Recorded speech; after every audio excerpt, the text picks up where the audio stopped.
giữ được những điều này, phụ nữ không sợ đàn ông phản bội, cũng chẳng sợ kẻ thứ ba nào đến cướp đi hạnh phúc của mình. Đàn ông chung thủy vì đàn bà khôn khéo giữ những điều này. 1. Sự bí ẩn. Người phụ nữ trong hôn nhân đừng vội đánh mất đi sự bí ẩn của mình. Đừng nghĩ đã là vợ chồng thì không cần giữ ý tứ hay bí mật. Bản tính đàn ông thích khám phá. Họ sẽ ở lại khi bạn còn đủ điều bí mật để họ tìm hiểu.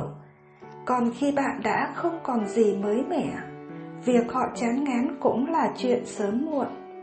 Thế nên, dù có chuyện gì xảy ra, cũng hãy giữ nét bí ẩn riêng. Đừng để đàn ông biết tất tần tật về bạn. Ví dụ, đừng vô tư thay đồ trước mặt chồng, hoặc bí mật về những mối quan hệ của mình. Đừng chuyện gì cũng kể hết với chồng. Ngoài ra, đừng luôn thông báo cho chồng biết mình đang làm gì và ở đâu. Như vậy, bạn sẽ luôn mới mẻ trong mắt anh ấy. 2. Cách trân trọng bản thân. Nếu không trân trọng bản thân, đừng hòng chồng tôn trọng bạn. Người đàn bà khôn ngoan hãy biết giá trị của mình. Đừng hạ thấp bản thân để làm vừa lòng chồng. Muốn đàn ông chung thủy cả đời, đàn bà phải biết cách yêu thương mình trước. Đàn ông ghét nhất kiểu phụ nữ không biết yêu thương bản thân. Họ ghét kiểu người luôn hành hạ bản thân mỗi khi giận chồng hay bế tắc trong cuộc sống. Kiểu người này luôn mang lại cho người khác năng lượng tiêu cực và nhanh nhàm chán. 3. Lòng tự trọng. Dù có bất cứ chuyện gì xảy ra, hãy giữ lòng tự trọng của mình. Chẳng hạn, không vòi quà đàn ông, không nhận tiền để im lặng, không nửa tay xin bất cứ đồng tiền nào từ chồng chỉ để mua chiếc đầm mình thích. Người đàn bà bản lĩnh ở thời buổi hiện đại hãy biết kiếm tiền để giữ tôn nghiêm cho mình. Đây là những thứ đàn bà nên giữ để đàn ông chung thủy với mình cả đời. Sự bí ẩn sẽ giúp bạn luôn quyến rũ trong mắt chồng.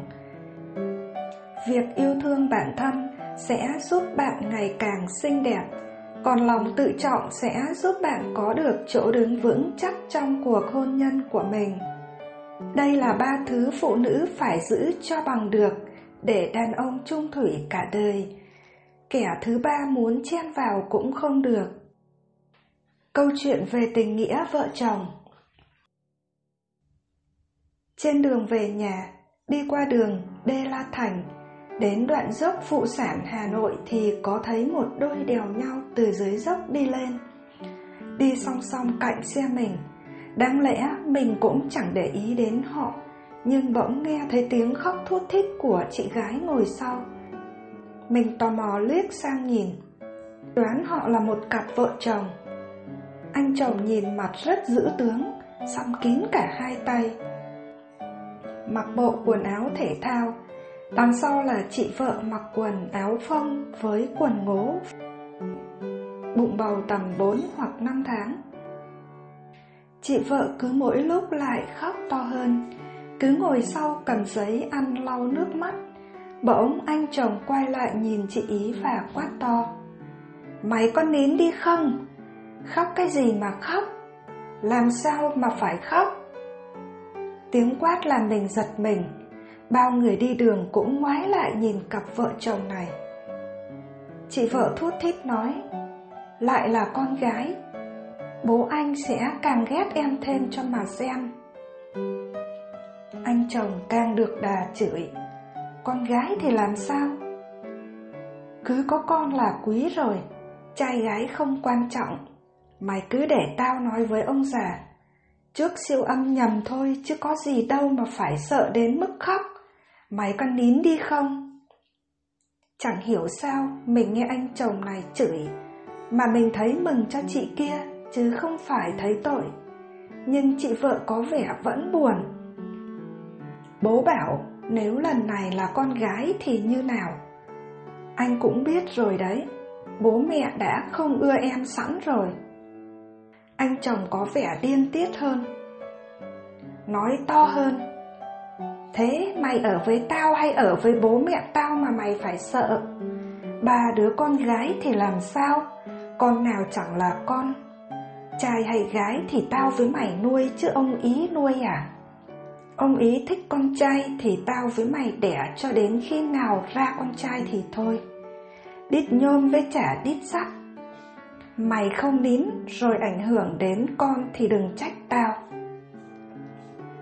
Nghe anh chồng nói vậy, chị vợ có vẻ nguôi ngoai, ngừng khóc và lau nước mắt sạch sẽ. Anh chồng thì thi thoảng ngoái lại nhìn xem chị như nào. Đường thì tắc, cứ dừng chân một cái là anh lại ngoái lại nhìn vợ.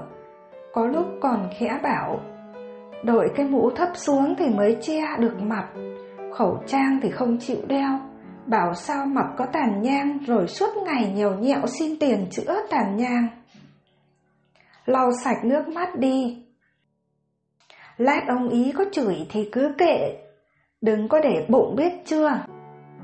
Cứ để tao nói chuyện với ông già cho.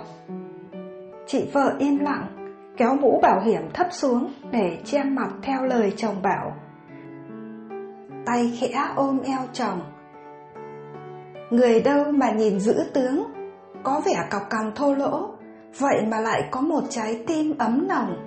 Đàn bà hơn nhau là ở chỗ này, có người đàn ông sẵn sàng ở bên cạnh, vỗ về, bảo vệ, thực sự không còn gì hạnh phúc hơn. Trong một lễ cưới, người dẫn chương trình của lễ cưới bỏ ra tờ tiền $100, hỏi tất cả những người trong hội trường rằng: Ai cần hãy giơ tay. Mọi người nghĩ rằng người dẫn chương trình này có mánh khóe gì nên không ai giơ tay.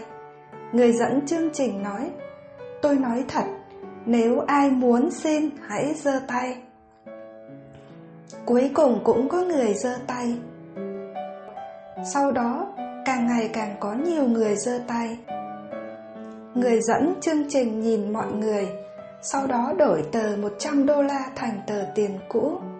Những người giơ tay liền ít đi rất nhiều. Người dẫn chương trình vừa cười vừa đổi lấy một tờ $100 khác nhăn nheo cũ kỹ. Trong hội trường chỉ còn lác đác mấy người giơ tay. Người dẫn chương trình mời một thanh niên lên sân khấu và đưa $100 cũ này cho anh ta, nói rằng tại vì anh ta giơ tay từ đầu đến cuối. Mọi người trong hội trường liền cười lớn. Cậu thanh niên hơi đỏ mặt.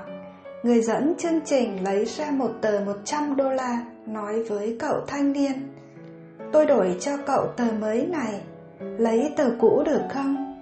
Cậu thanh niên nói: Không cần đâu chú, cũ mới đều giống nhau. Người dẫn chương trình gật đầu và để cậu cầm tiền đi xuống. Người dẫn chương trình cho cô dâu và chú rể đi lên sân khấu. Anh nói: Nhan sắc có đẹp thế nào đi nữa, rồi cũng sẽ có ngày già đi.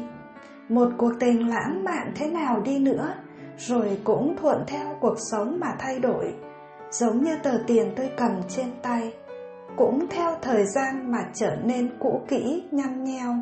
Giống như cậu thanh niên vừa rồi nói, cũ và mới đều là $100. Giá trị của nó không vì những nếp nhăn trên bề mặt mà thay đổi. Có phải vậy không? Hy vọng cô dâu và chú rể có thể hiểu được giá trị và ý nghĩa thực sự của tình yêu. Đừng để đến lúc già đi hay cảm xúc dần nhạt nhẽo, liền quên đi lời thề của chúng ta ngày hôm nay rằng sẽ yêu nhau trọn đời. Xin các bạn hãy trân trọng đối phương cho đến khi đầu bạc răng long. Cô dâu chú rể nhìn nhau gật đầu. Mọi người ở hội trường vỗ tay hồi lâu chúc mừng. Đại đa số chúng ta đi đến hết cuộc đời, không ngừng khát vọng, không ngừng truy cầu, không ngừng tranh giành, nhưng lại không biết trân quý hạnh phúc ngay bên cạnh mình. Kết quả là vẫn hai bàn tay trắng. Đừng để đến khi mất đi rồi mới biết trân trọng, mà hãy trân trọng những gì bạn đang có.